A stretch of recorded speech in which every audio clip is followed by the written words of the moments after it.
Cleveland 19 News at 5 continues with something you don't see every day. An East Cleveland cop playing basketball with a group of local children.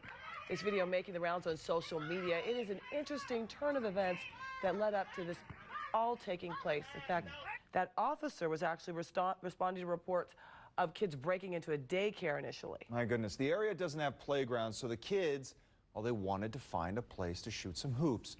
Victor Williams picks up the story from there. Just started hooping with them. You know, I dunked on one of them, you know, had fun with them. They were super cool, though. But let's rewind.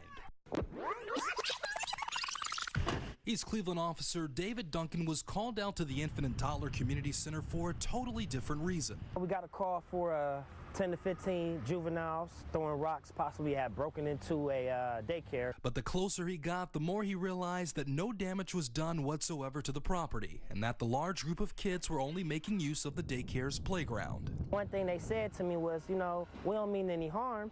We just don't have nowhere else to go. We don't have nowhere to go. They don't. And those who work at the daycare agree. We don't have basketball hoops around here. In East Cleveland, it's really no community for real. Ultimately, Officer Duncan says he was understanding not only because of the lack of parks in the area, but because he saw a little bit of himself in every one of those kids as well.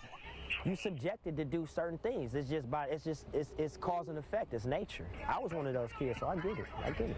Getting answers, Victor Williams, Cleveland 19 News. Officer Duncan says he's hopeful the city can one day implement more recreational activities for the kids.